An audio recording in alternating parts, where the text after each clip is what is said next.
Here we go, everyone. This is Acid Roots. So we've got a Snoop Dogg review. And, what I thought about this was, well,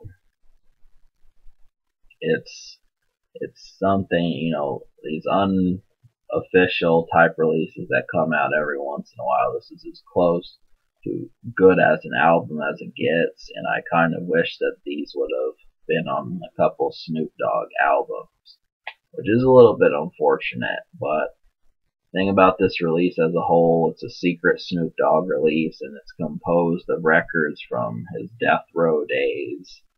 And so you get a bunch of things that you get something, but it feels really half baked. That's the biggest problem with it. Is they put songs on here that had no business being songs, and even I know they did this on at least one song, but they reused some of Snoop Dogg's verses from Doggystyle, so it just wasn't necessarily top notch as it could have been. When you think, okay, this is from Doggystyle days, yes, I mean, if you can't tell, that's something that I'm really wanting, is another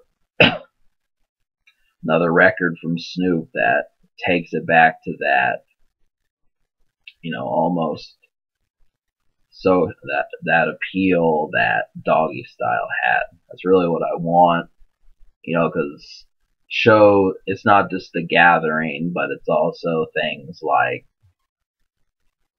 places where Eminem would perform. The records that you would hear would probably be, you would probably hear like Gin and Juice, or some cases like the Church to the Palace, those type songs. Just the slicker type, not necessarily the more pop Snoop Dogg, and that's kind of the direction that he's been going a lot lately. So this record is better than expected, and that's definitely a good thing, but it just doesn't quite win the whole day. So it'll get momentum, but it just won't. It's not a replete feeling. So, can you smoke to this? Yes, you can. I definitely recommend OG and One Life to Live. Those are two of the best songs to smoke to. The Genie's pretty good, and those are, it's about 14 songs in, but a couple songs I don't really consider songs, like Funk with Your Brain and Asleep on Death Row. Those are 2-minute songs, and they're kind of interludes. That basically means it's about 12 songs, and there are some half-baked songs. One of them, The Root of All Evil, he doesn't even rap on, so it really brings it down to 11. So that's what I was talking about. The weakness is just there's really only like 11 songs that are more than, and then another song, Eat a Dick, uses a verse from Doggystyle, so you're really only getting like 10 songs, and out of those 10, I like 6 of them. So the production, the songs that I mentioned that you can smoke to are the ones to go to.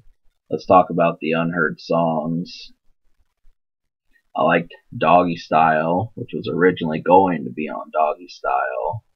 Keep It Real Dog, OG, One Life to Live, The Genie, and Put It in Your Mouth. Now, Put It in Your Mouth is kind of close. That's about the only one that I kind of had mixed feelings about, but I'm going to give it to him because I think I will like it more. And then there was an Almost song as well, and then that was Hose with the Dog Pound. So that would have been 7 songs out of 10. And that's close, but it's not quite. Obviously the record has 15 songs on it, so that lets you know that there's just too much riffraff. Really, that's the major thing is there's just a little bit too much of that, and so you didn't get the meat of the material. I just find it hard to believe that these were the best of the songs Snoop Dogg recorded during being on death row. It just doesn't feel believable. If he can make a top-notch album like Doggystyle, why couldn't he have had another 10, 20 songs that were that good? This essentially should have been Snoop Dogg's one of his best albums, period, and it just didn't, which is really kind of disappointing. But that doesn't mean it's a failure. It's worth checking out. So yeah, I do halfway recommend this, but not by a landslide.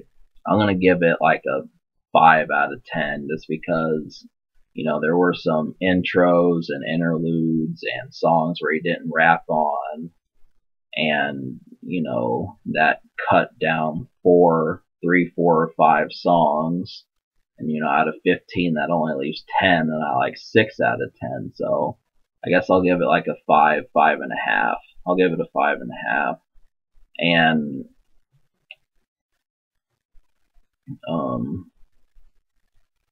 the future, the known fact about this record is actually called The Lost Sessions Volume 1. That was also 6 years ago when it came out, so I just don't think Volume 2 will ever see the surface.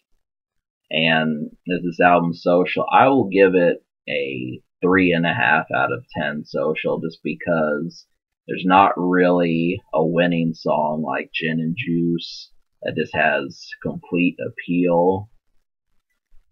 So, but there are some good beats that could probably fit in somewhere in one of your smoke sessions. So there's just a small handful of songs. So 3.5 out of 10 social, and I think it can be topped. Definitely, I don't have a problem with that.